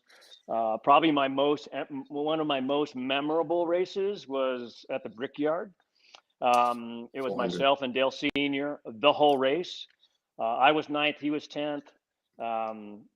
He was 9th, I was 10th. When the checkered flag flew, I was 9th, he was 10th. And as Dale did, gives you a kind of side shot. And after the race, I saw him and he goes, "Hey, Pruett, I think you're starting to figure this shit out." So his words. But that's cool. But then everybody lost. forgot what they had signed up for. Typically, the Indy driver are the ones who get the brunt of all this. Sure. Cal Wells decided there was a new regime that came in at Tide. They said, you know what, if you get rid of Pruett and put Ricky Craven in it, we'll extend your contract. So they still paid me, but after the lawyers got involved, they paid me. Right. But it just really, because I did everything I could on the front side of that to let everybody know it was going to be a difficult season, and yet everybody forgot what they signed up for. So I was really frustrated. So, so in 2001, I went and worked for TV. I did a few races. One with Le Mans, where Corvette asked me to come drive with them at Le Mans. Where I've been there once. I've won there once. So I got a perfect record. 100% record. No need to go 100%. Back. Yeah. And that was well, factory Corvette team. First win for Corvette, actually, which was. Oh, was it? Right. I didn't realize it was the first for them. Yep. So I was doing TV and picking up a handful of races. I did a couple of races with Ganassi on the NASCAR side. So had great finishes at Sonoma and Watkins Glen.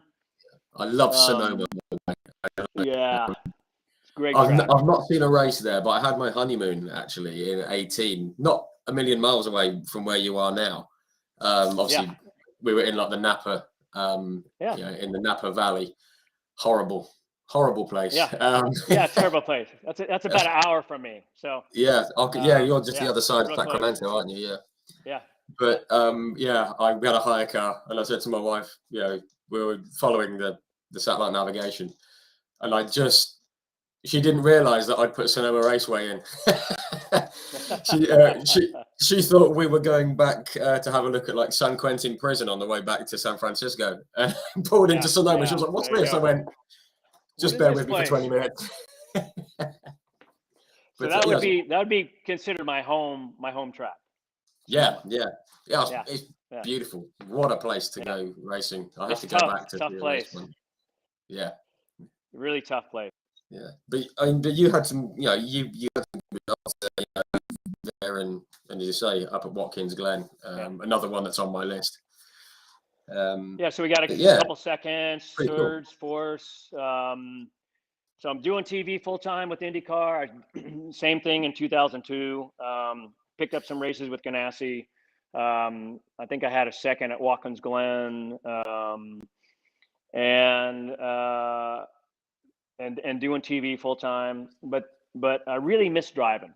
Driving full time. Sure.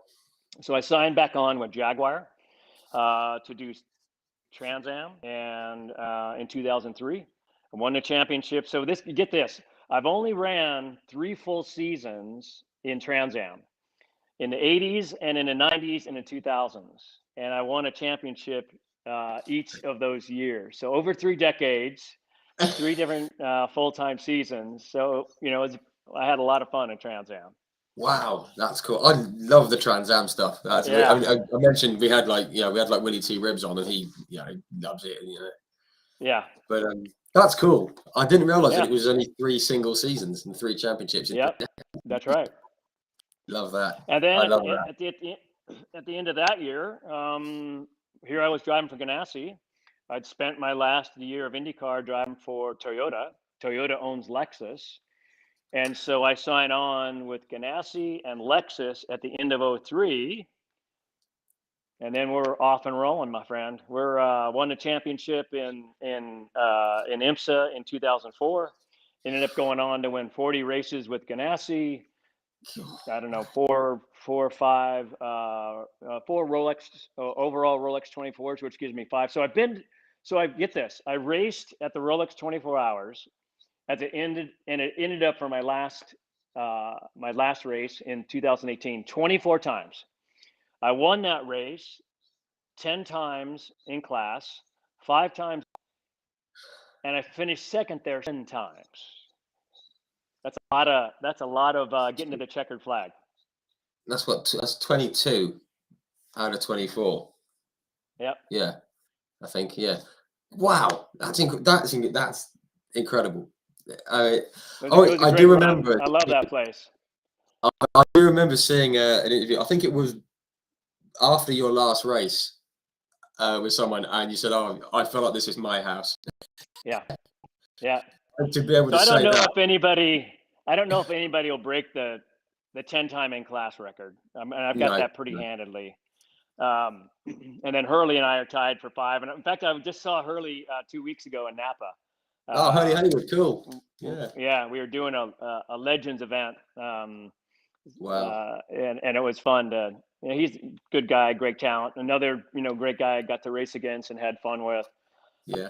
So, it was just it's just been an incredible ride between go-karts and sports cars and Indy cars and NASCAR, and then back to sports cars, and then finishing it off with way into I won my last championship. I'm 56 years old, and Wow. 56 years old, and Amazing.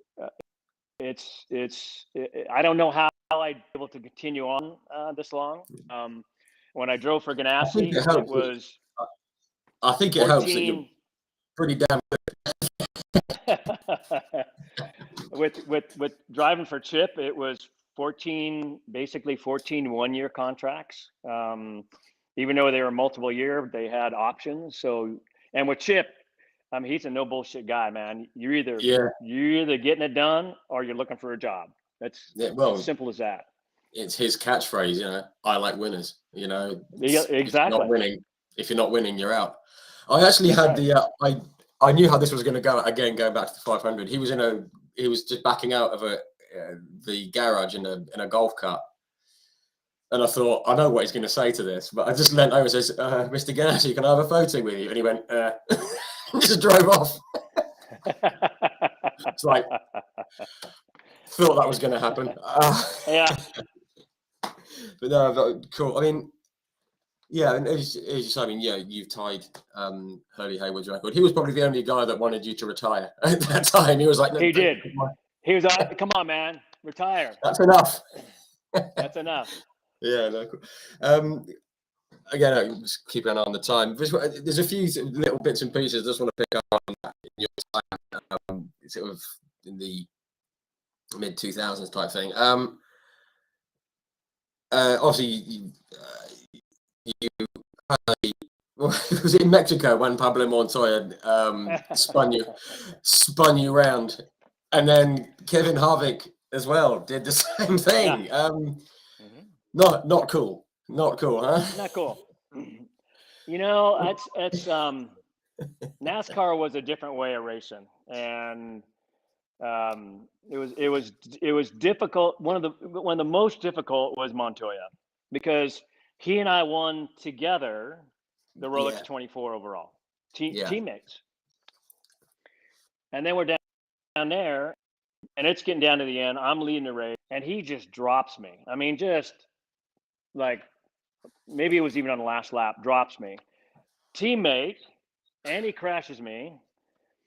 And I'm like furious. I'm like, are you freaking kidding me, man? I'm like, that was, the Harvick one it's easier to deal with. And it's unfortunately, it's part of NASCAR. You get part of it, these part-time guys come in, they crashed. NASCAR doesn't follow just their culture, which makes it difficult because, I think there should be some restraint on drivers that do things that are uncalled for. So yeah, that was a frustrating moment. That was yeah. You had to bring that one up, didn't you? Sorry. It was one of those memorable moments. I apologize. Yeah. It was memorable. Yeah, absolutely. Again, fast forward. 2008, another one I just want to touch on. The Grand Am at Daytona. That another last lap round the outside. Reminiscent of like what happened in Michigan with Alonso. Obviously, this time it was in the Grand Am, and you won by, again, is it 8 800ths of a second after over 2 hours of racing in the dark. It was so cool. It's just the coolest thing. Yeah. That must have been like a rush to the Michigan win. That is, you have those moments, right? Those moments in time where one, you almost feel like you're able to slow down time just a little bit and pull off something that's unexpected. Yeah. And so when it was getting down to the end. I mean, you YouTube this thing and you watch that last lap. Lee Diffie, who's commentating the race, he's talking about, well, going to win the race, race, and I mean, 99 car. I mean, it's done. It's over and it's done. And we haven't even got the checkered flag. Yeah. And they even cut back to a battle further down the field, don't they? They cut back to a. They do. Yeah. And so it was one of those moments. I'm going to the bus stop, and I just pulled a Hail Mary through the bus stop at Daytona. And I got up and I got a run on him, and I got right up off his quarter and did the old side draft on him, and just pulled that thing straight by him to take the win. And it was like unbelievable. It was such a great moment to steal that victory, to make something happen that you couldn't happen. And when people ask me, because a lot of people ask me, hey, do you miss racing? Do you miss racing? I miss moments like that when you're able to, and drivers do this, right? You got the greats who are able to pull something off that shouldn't have been pulled off. Yeah. And those are the moments I miss as a team, because you're not doing it just as a driver, you're doing it as a whole team. Being able to pull those moments, those races, those victories off, something that's like that. I miss that. That's the stuff I really miss. Yeah, those little moments that shouldn't really happen, but you made happen. Yeah. Right. That's so cool. I love that. Just seen a comment here from Oliver Taylor. He's a friend of mine. And I said I'd work this in, and he's just reminded me. He said, one of the greatest quotes in all of racing is, we're trying to make chicken salad out of chicken. Yeah. So God only knows what the quotes were during the Montoya incident. Yeah. There's been some, it's cool. The stuff I love the sport. I loved every minute of the sport. I loved every minute of racing. When you see, some of the things that happen with drivers after the race, and, things get said and things happen, because on an emotional level, it's raw. I mean, it's 110%. It's just this one nerve that is just, just right there, fight or flight. I mean, you're ready to, do whatever, however. And so there's things you look back on that you aren't as proud as you could have done or could have said. And so moments like that, I mean, that somebody sent me that not too long ago, and I totally had forgot about that. Another one that came up not too long ago was, be careful what you say to other drivers. So we were racing in Virginia. It's a couple laps to go. I get run into and dropped, spun turn one by David Donahue. So at the end of the race, I mean, I'm right. I yank his door open. I'm in his face. Every 4-letter word I could think of, more than once, I said. He had an onboard camera, so everything was recorded, and it was on YouTube for a while. So perhaps not one of my most proud moments. Not your finest hour, but it happens. It happens. It happens. It happens. Yeah, but now there's YouTube to record it. Great. Yeah, exactly. Yeah. There's cameras everywhere now. You can't get away with anything. Yeah, you got to be very careful. I mean, you mentioned about you've now retired. Was it difficult to call time on the career? Because I mean, the bits I've seen on your interviews, you seem sort of quite at ease with it? You think almost was it just time in your life to Well, it's interesting because so in 2016, 2016, I was driving. I went and did the long races for Action Express.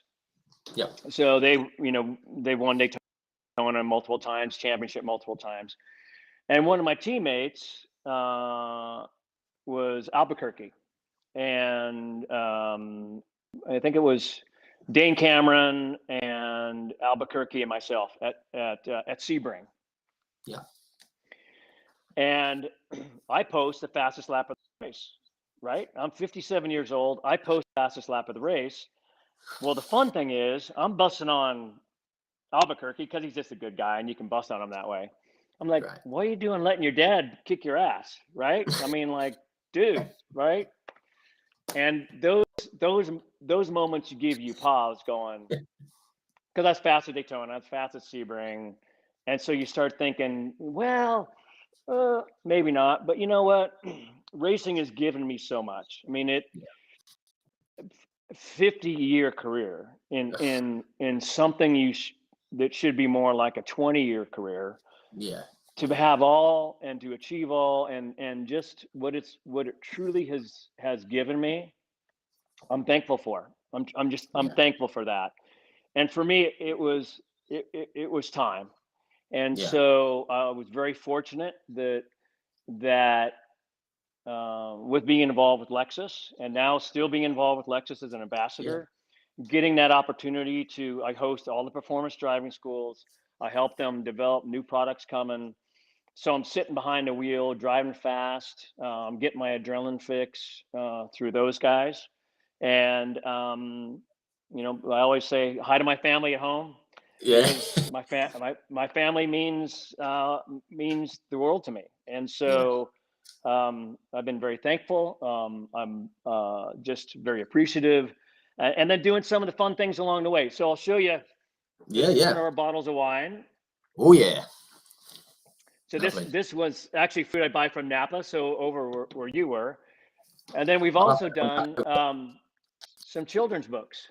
Yeah, I love those. They're very cool. So they'd be perfect for your kids. We've done three. I've got to work on them. I've got to get them fully involved, so they'd be perfect. I love Yeah. those. So make sure you reach out to me. Somehow, some way, I'll see if I can get a set to you. Oh, that'd be So very cool. That'd be very cool. Thank you. yeah, Yeah, we definitely saw that. But no, that's very kind. No, brilliant. And it's just great that you're still involved, in a yeah, professional capacity. As you say, you get the adrenaline fix, but you've got the change of pace as well with the wine and the children's books. And yeah.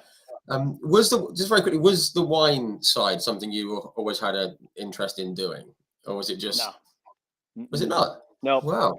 Just yeah. I mean, yeah. I'd never to put this into perspective.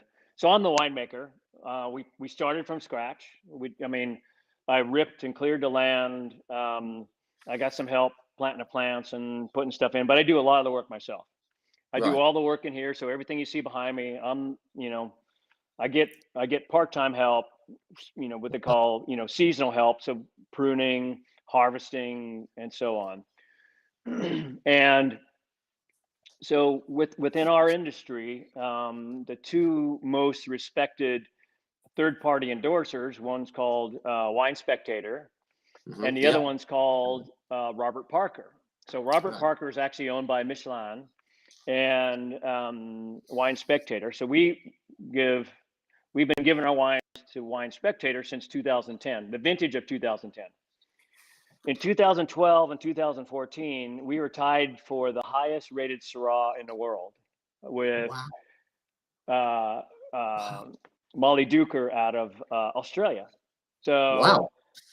it's Even we I've heard of that. continually, yeah. So we Yeah. continually produce one of the highest rated Syrahs year over year in Wow. California, of all the different regions of California. So it's been fun because I go do these events, right? I go do these wine dinners and people, getting this reputation of, great wines and what we're doing. And so we'll be talking about the wines and going through things and, talking to the people that they're attending. Now you used to drive cars too, right? Or something like, I go, yeah, something like that. So a little Once bit. or twice. I've done a couple of laps, yeah. Yeah, a couple laps around here or there. That's kind of cool. There's sort of almost like two sort of two groups of people that you move in. It's it's kind of cool. One moving pretty, and it's great because everything in the wine business, it's around great food, great company, and great wine. It's not a bad deal. That sounds good. That's good. Someone's just commented a bottle or 3 of the finest Pruett Vineyard Shiraz would go down so well. Yes, please. Well, when you get a chance, go to PruettVineyard.com because we have some great drone shots, so you can see what the property looks like, and you can see the last lap of the Michigan 500 95. Got a few little clips on there. Excellent. Yeah, I've actually been on. I've done my research. It's good. Okay. But no, it's cool. No, yeah, definitely recommend that. I'm aware of the time, and you've been inducted from my reckoning into, was it the Northern Californian Motorsport Hall of Fame, the Motorsport Hall of America, the West Coast Stock Car Hall of Fame, Long Beach Walk of Fame, and the World Karting Hall of Fame. Multiple Hall of Famer. I mean, that's a pretty cool thing to have, isn't it? And one more. I'm getting inducted into another one in January this year. Oh, So yeah. Wow. So it's the National Motorsports Press Association, MNPA. Wow, excellent. National Motorsports Press Association, which happens in conjunction with the NASCAR Hall of Fame in Charlotte. So yeah, lovely. 5-time Hall of Famer. That's hard to believe. Wow, that's cool. And it's a nice little recognition for what has been an incredible career. I mean, it's very cool. A Hall of Fame for every, whatever it is, 10 years or something. Pretty cool. Again, I mean, there's so many things I could go through here, but I just want to go through just one thing actually. Have you ever come over to the Goodwood Festival of Speed? I have. You have. I've been over there with Lexus. I want to get over for the race at Goodwood. I think that would be Jimmy Johnson. So the last year and a half, I've been because Jimmy Johnson went from NASCAR to IndyCar. Yeah. I went from IndyCar to NASCAR, and then he drove for Ganassi. So I went, and they called me and they said, "Hey, Scott, would you?" Because in all my years with Ganassi, I had a teammate, and so we'd work together. And a lot of times they were young guys that I'd work together with and mentor and help and guide and do all that. So they asked me if I'd come and help Jimmy. And I said, yeah. I said, but I want to, first I want to talk to Jimmy and see what his commitment level is. And then 2, I want to go meet with him and the team and so on, because I don't want to get involved in something that everybody isn't 110%. Sure. Talked to Jimmy, met with Jimmy, loved his passion, loved working with them. And he was, hardcore. Yes, he's all in. Right. The team, the engineers, everybody all in. Really, really incredible. And his teammates. So you got Alex Pillow, you got Scott Dixon, you got Marcus Erickson. Yeah. 3 talented guys at all different levels. Fun to be around them. And so for the last year and a half, right after Indy, a year ago, I started working with him. So that was one of those things that was unexpected. That was a lot of fun for me to be able to. I wasn't really sure what it was going to be like. Am I really going to be able to sit on the stand and just watch the racing, participate that way, give any sort of guidance and help and understanding, as well as do strategy and talk to Jimmy on the radio and so on. So that was a lot of fun. And I know I'm digressing a little bit, but no, he went and did his first Goodwood this year. So Dario and him went yeah. over and did the race and had a wonderful time. So that's one of those races that I'd like to get over and do, as well as I mean, there's so many, going to Goodwood. I mean, that's for everybody who's never been to Goodwood. I tell them, especially here in the States, I said it's like going to, probably like Pebble Beach, right? So you go to Pebble Beach, you see these great cars. Yeah. You go to Laguna and you see a small number of those cars on the racetrack. You go to Goodwood, it's all under one roof. You Yeah. see all these great cars, and all of them are driving up the hill. Every one of them are drivers, and it's iconic, and it's spectacular, and it is exciting. And the drivers that you see there, I mean, you got the who's who of all those guys who drove these cars, and the cars are there, which is Yeah. awesome. It's Absolutely awesome. very cool, and it's a very cool event. I absolutely love it. Someone just said that you've got to come over and you've got to go up to the Holmfirth Vineyard in Yorkshire while you're over here. Hey, I got to tell you, I'm impressed with English champagne. You guys are producing some. I've been impressed. Yeah. I actually I had a dear friend who owns a bottle shop here, and he said you got to try this because my wife and I, as well as the reds that we do, we also love champagne.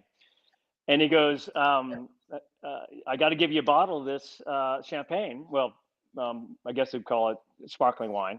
Yeah. But nicely done. Very nicely done. Hey, there we go. I mean, we're getting there. We're getting there. I mean, we're not going to get into the whole English-French thing. We're just going to leave that alone. There's a whole world of rivalry there. That goes back ages and ages. Far too far. No, cool. Right, we're just going to wrap up with a few fun questions that we always sort of ask at the end of these things. Was there one other series that you'd like to have really had a go at, whether it be F1 or Australian supercars, because you did a couple of races there? And was there anything that... Yeah, I don't, probably Formula One was the biggest, just because I felt like for never being in a car like that, never being on that racetrack, going and showing as well as I did, I think there could have been a good opportunity. It just, it just didn't quite mesh up. Yeah. But honestly, I've been, like I said, the good Lord bless me. I mean, I've driven great cars, iconic cars, piece of crap cars, unfortunately. And then now seeing some of these race cars at these vintage races. And when you go back and look at XJR 12, XJR 14, 962s, these cars that I raced at the peak of their careers, and just remembering the race car drivers and the race cars and the race tracks, whether you're Bathurst or whether you're Le Mans or Indy or Watkins Glen or Daytona. I mean, goes on and on and on. Fuji, globally, it's just been. The problem is, I don't know where 50 years went. It's just gone by in a flash, and it's just been it's been truly wonderful. Yeah, fantastic. Just on that, I've got a great question here: Indy 500 or IndyCar Championship? Which one would you, if you had to win one? Indy 500. Everyone always says Indy 500. I got to tell you, I have this love-hate relationship with Indy. That's the only track I didn't win at. I think I've got 3 second places there. Right. Sports cars, NASCAR, IndyCar.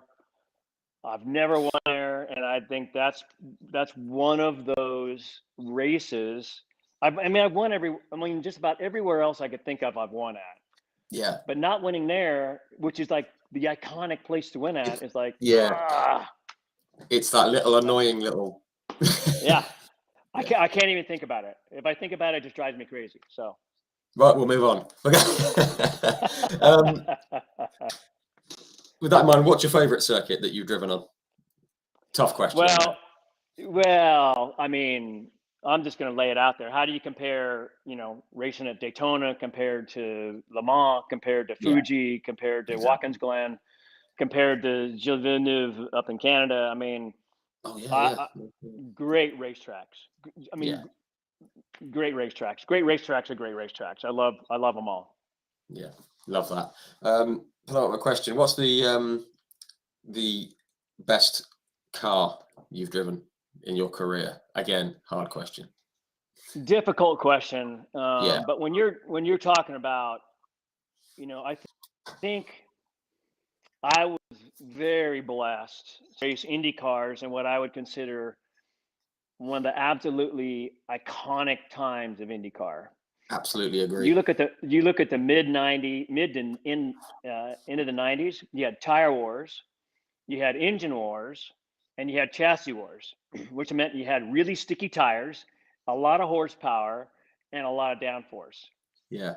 So when you're looking at, we go test at Phoenix, and so Phoenix is a 1 mile oval. Turns 1 and 2. This is before they changed it for NASCAR. Turns 1 and 2 have a little bit of bank.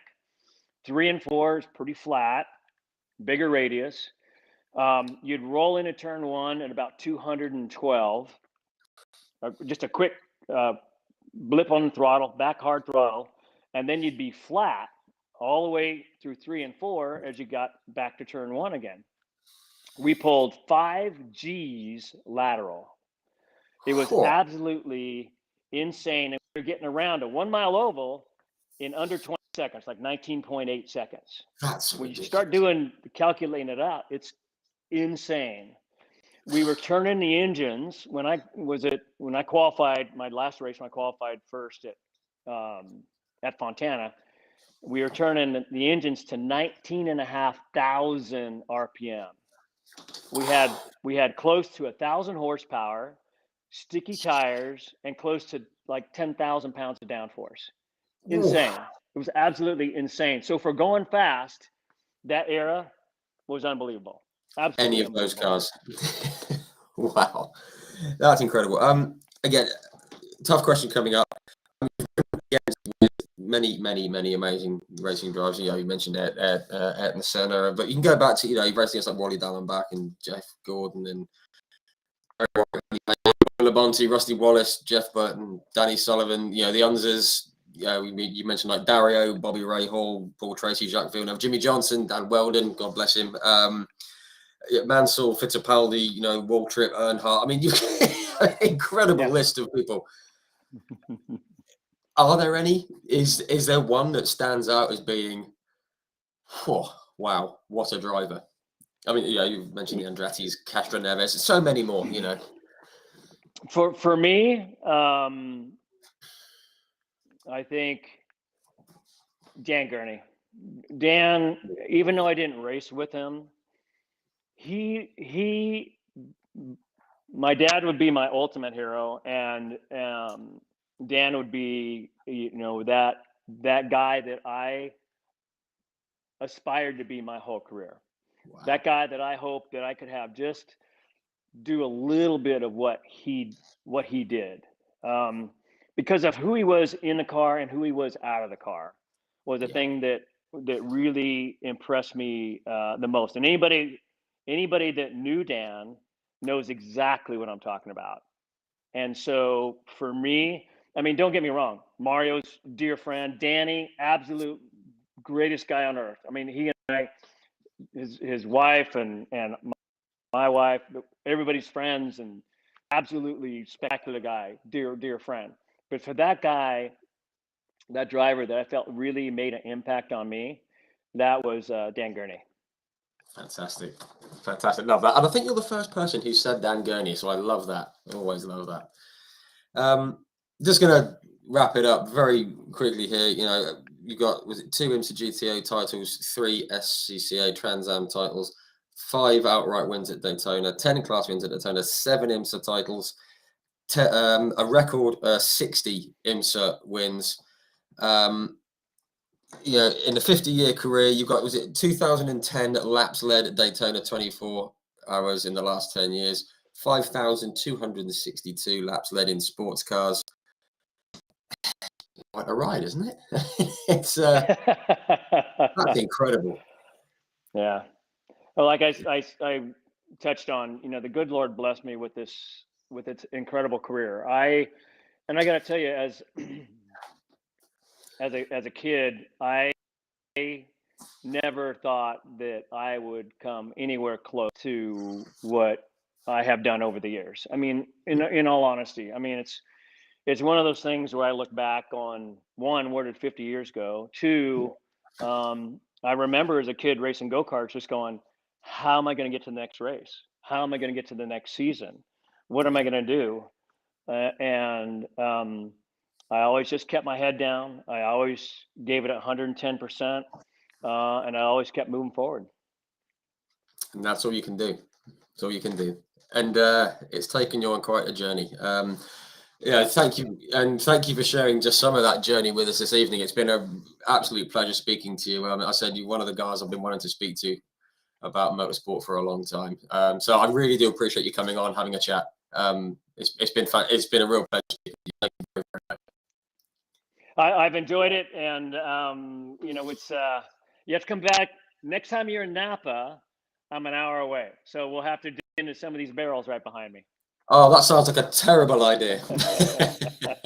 No, I'm absolutely taking you up on that. We have to get over there sometime. Fantastic. And thank you to everyone who's tuned in, for the comments and the chats and everything. Really appreciate it. And yeah, final thanks to you, Scott. Thank you very much. Really appreciate it. Cheers. Awesome.